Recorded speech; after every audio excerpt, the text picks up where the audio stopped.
Okay, so as I was saying, when I talk from my heart, I'm going to be able to portray what I want to deliver to you more purely. And this is the last class of the year. Okay, so I said let's go off script and let me just throw some ideas at you. All right. This is a picture that's going to turn into a video of my grandmother. Okay, and my grandma had a zest for life. That do you know people like this? They have a zest for life. You can't really figure out what it is, and when you're growing up, you just think that they're weird, right? And my grandmother taught me that you want to be weird, because if you're not weird, then you're not living your congruent life. This is my grandma's take. And my grandpa taught me that if you love someone that's weird, get in line with their weirdness, and you're going to have a lot more fun in life.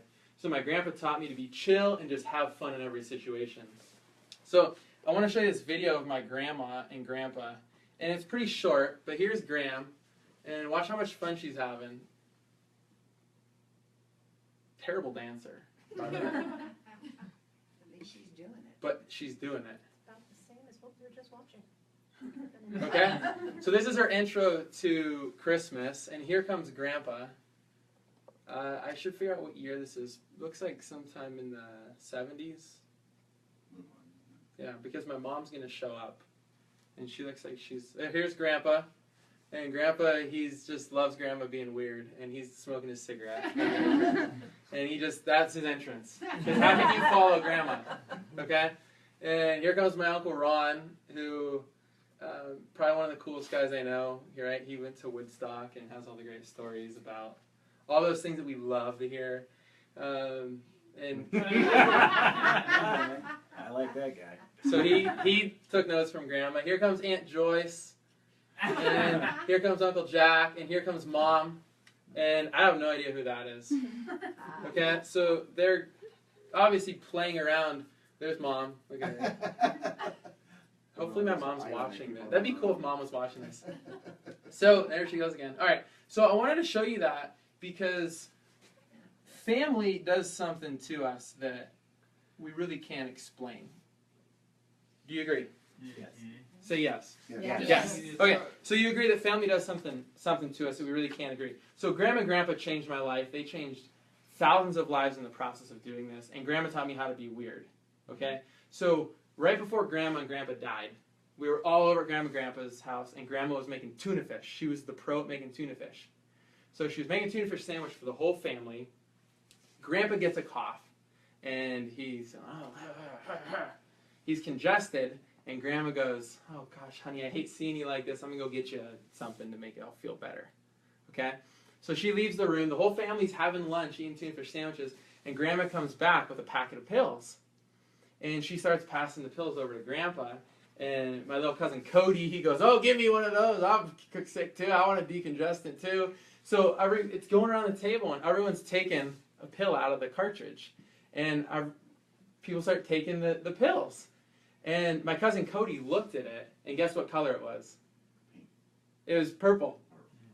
Okay? And he goes, "Grandma, let me see the packet." She went and got Grandpa's Viagra and was passing out Grandpa's Viagra to everyone. And she thought it was a decongestion. So everyone's sitting around, probably a little uncomfortable, right? Everyone who took one. This is a true story, okay? You can't make stuff like that up, right? So this is how I remember Grandma and Grandpa in their last final year together. Grandma passed away, and Grandpa went to a home after Grandma left. And when Grandpa went to a home, he really started fading quickly. And I was in Iowa at the time, falling in love with my wife and going to school.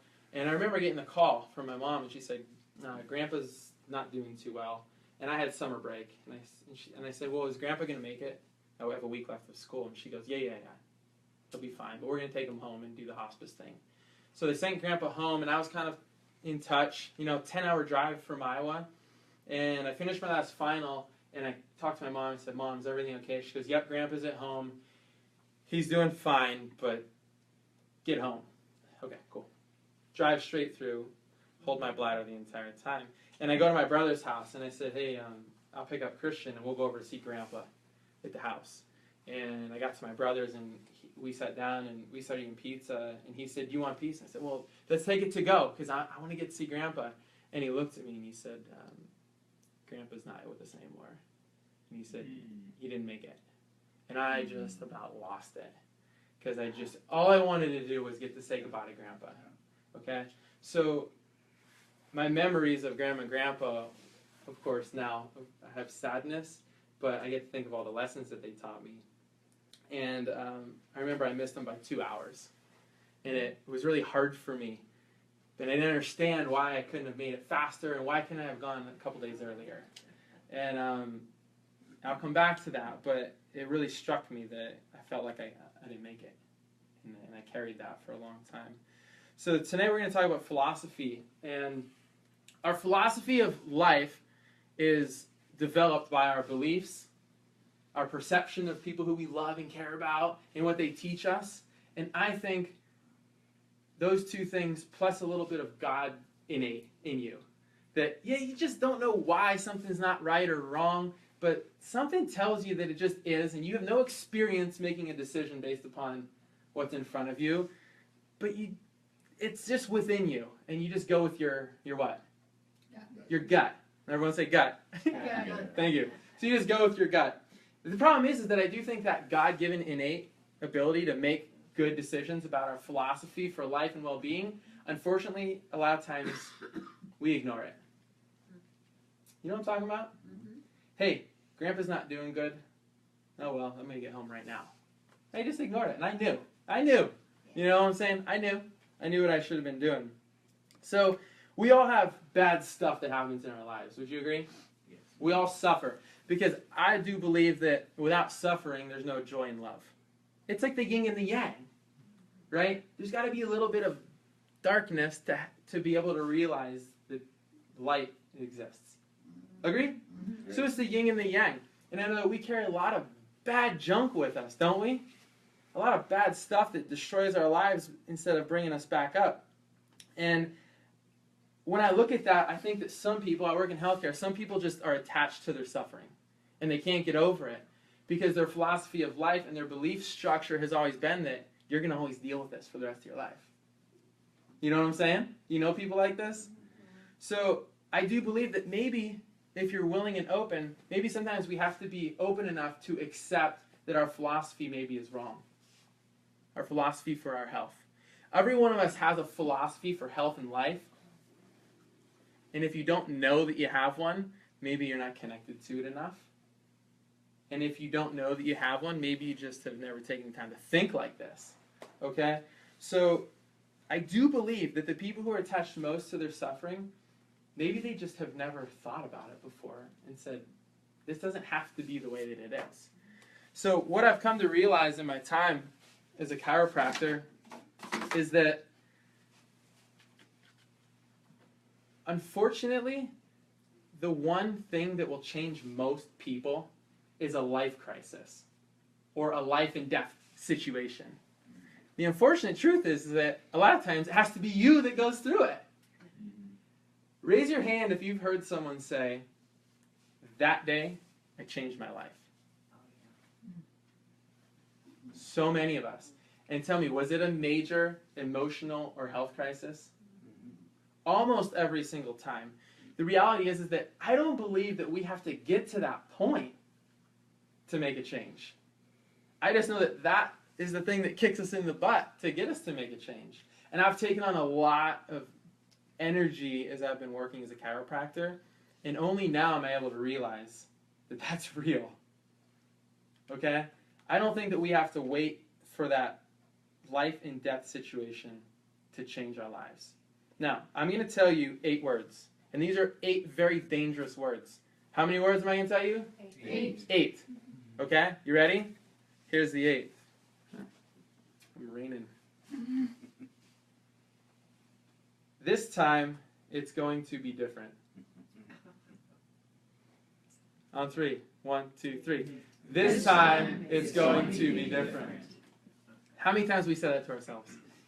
This is going to be my last beer. This is going to be my last cigarette. This is going to be my last whatever. You fill in the blank. Okay? I'm not passing judgment. I'm speaking to you and to myself by what I'm telling you. Okay? So remember that those are dangerous words because we've all used those words before.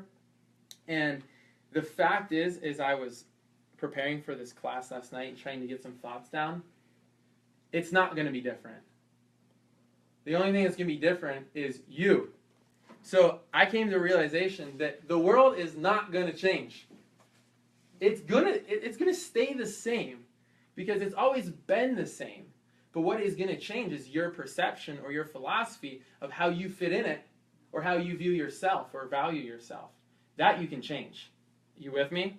Mm-hmm. You can change that overnight by those 8 little words if you take those words seriously. So I want to share a story with you. Okay, there's an author. His name's Ryan Knighton. He's a Canadian. My friend, who I talk philosophy with, shared this with me. He was reading, and I said, oh my gosh, that's brilliant. I got to use this, Mike. This guy, Ryan Knighton, is a blind man from Canada. He started going blind when he was 18 years old. And now he's a motivational speaker, and he writes novels and books. And when he speaks to people, he transforms them through his life and what it's like to be blind and the struggles that he goes through. Are you intrigued by what this guy's going to say? Yeah. I'm all in, right? Here's what he says, because I want to get it right. These are his words from his book. He says, when you're blind, you cannot assume anything. You draw a picture in your head based upon what you believe to be true around you. If you get it wrong, you will live inside that mistake, possibly for the rest of your life. The reason he wrote those words down is because he was traveling, speaking, and he woke up one morning in a hotel. And he thought he was in one place, but he was bumping into stuff, and he was in a different place. And he said, my perception of what I thought was here was off. And if I don't figure out how this really is, I'm going to be screwed because I'm not going to get out of here. Mm-hmm. How about that? That changed my life when I read that. So he also says that there's no in between. You're either 100% right when you're blind, or you're 100% wrong. And I'm thinking, it doesn't matter if you're blind or not. You're either 100% right or you're 100% wrong. You can't walk the fence for very long without falling off it. Feel me? Mm-hmm. So I look at everything through the lens of health and how I can help transform lives. And when I look at that, I say, how do we view health? Okay? Does it come in the form of insurance?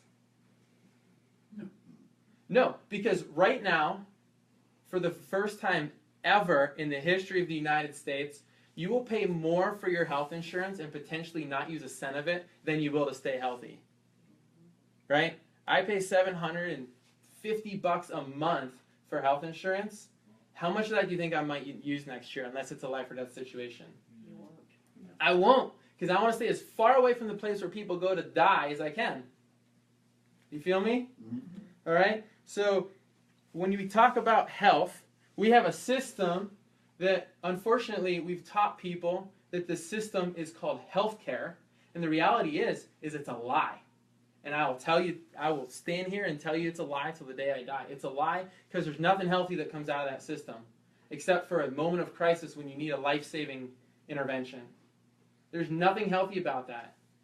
The chiropractic solution to real health is called vitalism, and every single thing that we do here is to help you get healthy. Every single thing we do, from the way that we talk to you, to the colors I painted on my walls, to the adjustments that I give you. I've thought about this all the time, okay?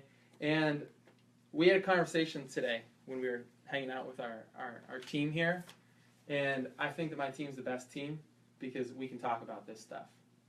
And I said, actually, Charles, raise your hand. Hey. Charles asked us a question at our Christmas dinner, and he said, how do you know if what you're doing is what you're meant to do? And we never really got to that conversation because it would have probably taken over the whole dinner. But I thought about it over and over and over again and journaled about it, and I know exactly what it is for me. And for me, what that means is that when I wake up in the morning, I 100% know that people are going to die from the information that I know that they're not going to get. It's true.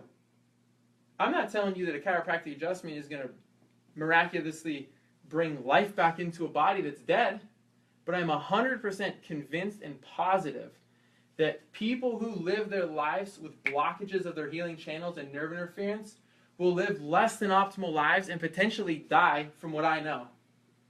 You don't know how many people, ask Calissa and Allie, you don't know how many people have come in here and said, you saved my life. And I said, I didn't save your life. Don't put that on me. I said, we just turned your power back on and God saved your life, or you saved your life. Someone else did it. I didn't do it. Okay? And there's a ton of people that don't know that. So when I wake up in the morning and I know that if I don't go to work, I shouldn't call it work. If I don't go do my service, my mission, that people are going to have a less than optimal life. And that's how I know what I do is why I'm here. All right? Now, who's heard of Nikola Tesla? Makes a sweet car. I wish I would have bought stock in him about 20 years ago, or their company, right, JR? Come on, man. My friend told me to, also. It's like the dumbest thing. He said, I'm right. He was right, okay? You guys know what a Tesla car is? Or battery, or electrical cars, battery powered, sweetest cars on the road. Listen to what he says, okay? My brain is only a receiver. In the universe, there is a core from which we obtain knowledge, strength, and inspiration. I have not yet penetrated into the secrets of this core, but I am 100% positive that I know it exists. Yes. That's pretty cool. Now, in chiropractic, the philosophy is so simple that you'll question it till the day you die. Mm-hmm. All right? It's the problem. It's too easy. All right? Now, if you're not on the same page as me, that's fine. But I'm going to go there anyway. There's a higher power. Science says that there is. Religion, I'm all in. There's a higher power, and it comes from above. It doesn't come from below. Okay? It comes from above. It's probably the same power that creates the sun, that makes the trees grow, that makes the skies rain, that feed the oceans and the earth and the soil. Okay? I call it God. If you call it something else, cool. But there's something higher above, and it comes down, and it gets received by our body. And what do you think is the receiver?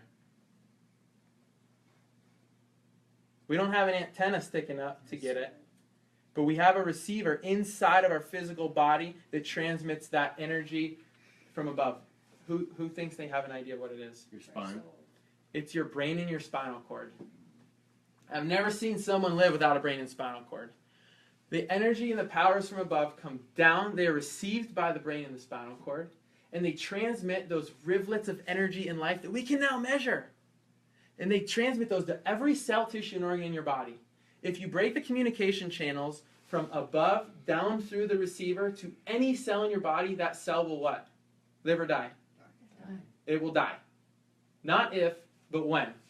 The problem is that our healthcare, our philosophy for what makes us well, we've been lied to by that same system that is still lying to us, and they've convinced every single one of us that health comes from their model and their system, and all of you in this room probably agree that it's not true.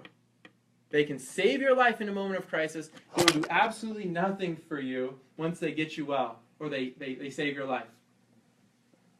Okay? The chiropractic story is too simple that I will spend the rest of my life dissecting it, and you might too. If you're here, you probably know that to some degree. All right? There's a universal intelligence that governs the world. Would you agree? Yes. Whatever you call it, it's fine. But the expression of that in the human body is called innate. It makes you sleep. It makes your eyes blink. It makes your heart beat. And it makes you you. The sad truth is that billions of people around the world have a kink in their receiver, and they're never going to live the life that they were supposed to live because the transmitter is going to be off. It's not my opinion anymore. It's backed by science, and it's backed by every ounce of me in my heart. You guys might know it in this room, and you might not know it. But when we look at ourselves and we dissect ourselves for who we are, do we see our flaws, or do we see how beautiful and magical our creation is? What do you think? We see our flaws. I wake up in the morning and I go, man, I wish I could grow hair right here. Or, man, I wish I looked differently. And we've all done it. Come on. You do it, I do it. But the reality is that we only see ourselves by our flaws because that's what we've been learned. That's what we've learned. You're not good enough. You're not handsome enough. You're not smart enough. Okay? When you lay down on my table and I adjust you and I take those kinks out of your receiver, I'm not looking at you for your flaws. And the reality is that the more you tell me where you hurt, the more it's going to interfere with the adjustment, because where you hurt is only an expression of a signal that's been so disconnected that now the alarm signal is going off. I care how you feel, guys. I love you. I want you to feel better. That's why medicine exists, the pills. But I want you to understand that the receiver, where it's disconnected and broken, has nothing to do with how you feel. And people come to my office because they need to feel good. And I am open to that. And I know that your life's going to be different if you start feeling good. Would you agree? Yes. Once your body starts to heal and we get the kinks out of the system, guess what? You might feel perfectly fine and you might live the rest of your life with kinks in your system like the rest of the world, because only what percentage of your body can feel? 30%. And when you lay down on my table, I'm looking at your body not for your flaws. I'm looking at your body for what it could be. And I think that that's how God looks at us too. I'm looking at your body not for the flaws and the pains. I'm looking at your body for how can we remove the break in the system so that your body can transmit the form of life. And the truth is, many people will never express themselves to their fullest potential. More will not express themselves to their fullest potential than will. It's a fact of life. I've adjusted people and taken a kink out of their nervous system. You wouldn't believe the stuff that I've heard.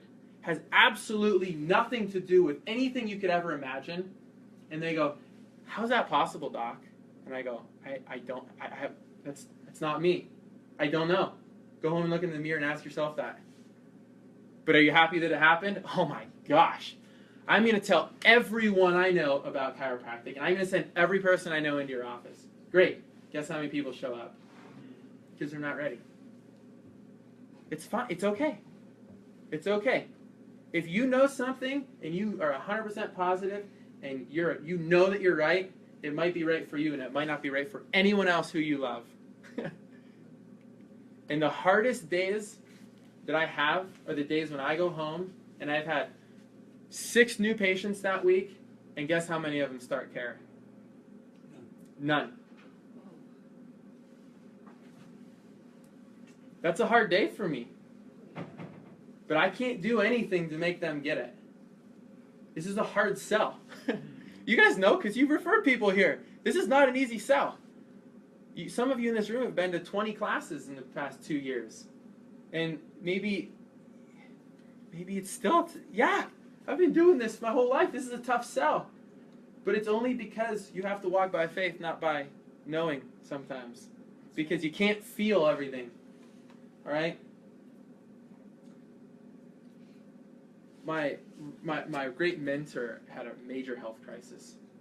And he called my other mentor. I mean, these are the mentors I have. I just have picked the best mentors, and I want to surround myself with these people all the time. He had a health crisis, and he didn't know what to do.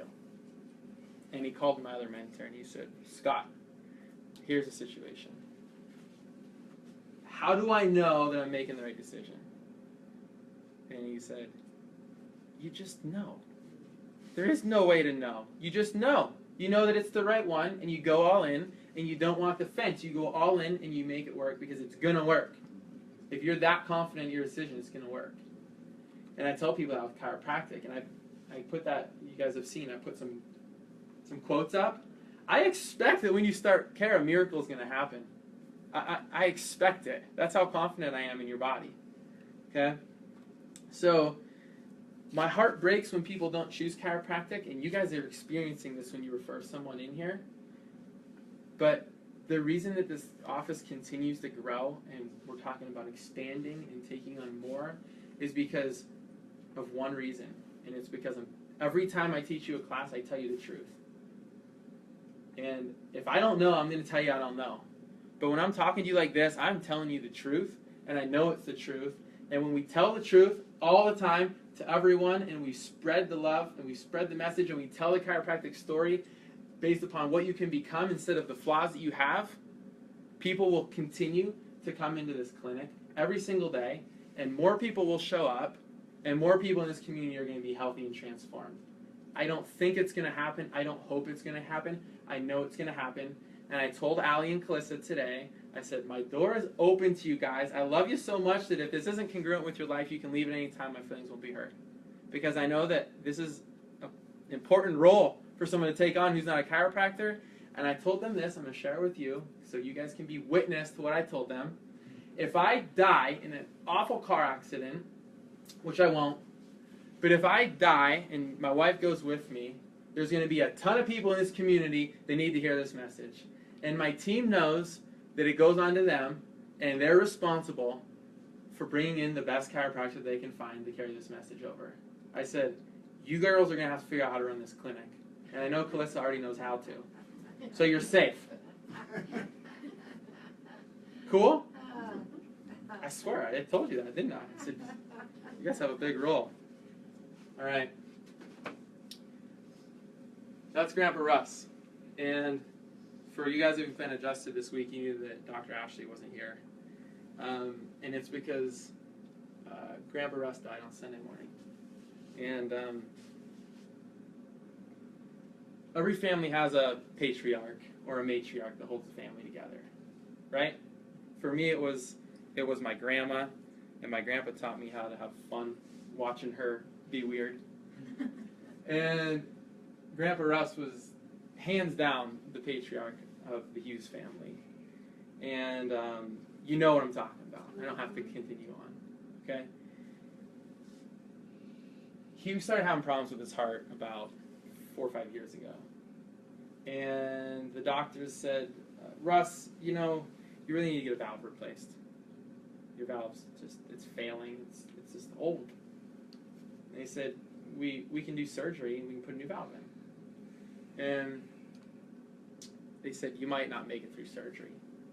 Grandpa Russ turns 90 2 days after Christmas.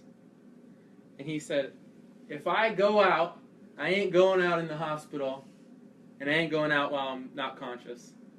He said, I'll be fine. And they said, okay. So 2 weeks ago, he started taking a turn. He started going towards the light. And the whole family called to keep Dr. Ashley in the loop, and they said, Grandpa's heart's failing, and he doesn't have long to live. And they gave him 2 options, and one of them was surgery, and the other one was to do a stent in a balloon. And they said if they do the stent in the balloon, there's over a 50% chance that it's going to blow the valve and he's going to have a stroke. And what do you think Grandpa said to that? You got to be kidding me. I ain't doing that. Grandma can't push me around in a wheelchair and feed me through a tube for the rest of my life. I'm 90. If I go out, I'm going out on top. And they said, okay, well, we can replace the valve. But Russ, you're 90. And he goes, I don't think you heard me 4 or 5 years ago. I'm not doing it because I'm going out on top. So no, this is how it's going to be. And they said, okay. So Dr. Ashley got the call, and they said, Grandpa's not doing good, and Grandpa doesn't want surgery, and we all agree that it's his decision, and we're going to honor that. So we're going to send Grandpa home, and hospice is going to be there, and you guys will be there for Christmas, and we're all going to get to spend time with Grandpa. And Dr. Ashley said, well, how long? And they said, maybe a week. And we're thinking, okay, well, we're heading home on this Friday. And then she got a call last Friday, and they said, you need to come home. So we got her on a plane on Saturday, and she went home. And I talked to her Sunday morning, and she said, I didn't make it. And she said I was 45 minutes from saying goodbye to Grandpa. talk about emotional. And then throw 8 months of pregnancy in with that, right? That was her wish, was that Grandpa got to see our baby. And if we flash back to my grandpa, I told you I was 2 hours away from seeing him. And I think that the only possible life lesson this is that when you need to do something, you need to do it. And the reality is that this is a learning lesson for me, and it can be summed up by this story. You guys, some of you have heard this story because I told you. A couple years ago, there was an airplane that went up into the sky, and I think it got tangled up in some geese or something. Was it geese? Yeah, you say geese. Going out of New York City. Yes. It got tangled up in some geese, and some geese blew out an engine, and all of a sudden the plane goes into some nasty conditions, and then the pilot gets on, he says, prepare for crash landing in the Hudson River. You guys know this story now. Sully. There's a guy on board, and he's sitting there, and he goes, he's a speaker now. You can hear him speak. He goes, 2 things came to my mind as I'm about to crash into the Hudson River, and I know I'm going to die. He says, number 1, don't save your good wine. So if you have a bottle of wine that you've been saving for 20 years, I'm going to ask you when I get home from New Year's, did you open that bottle of wine? Because he's thinking, dang, I've collected thousands of dollars worth of wine, and I'm not going to get to drink it. Someone else is going to get it. Dang it. Drink your good wine. Number 2, which is the most powerful thing, is don't waste time with people who matter. And it sounds opposite to what you think, because you think it would be don't waste time with people that don't matter. He said, it came to me so clearly that the people that don't matter, waste all the time you want with them. But the people who matter the most, don't waste time with them. Because just like that, they can be gone.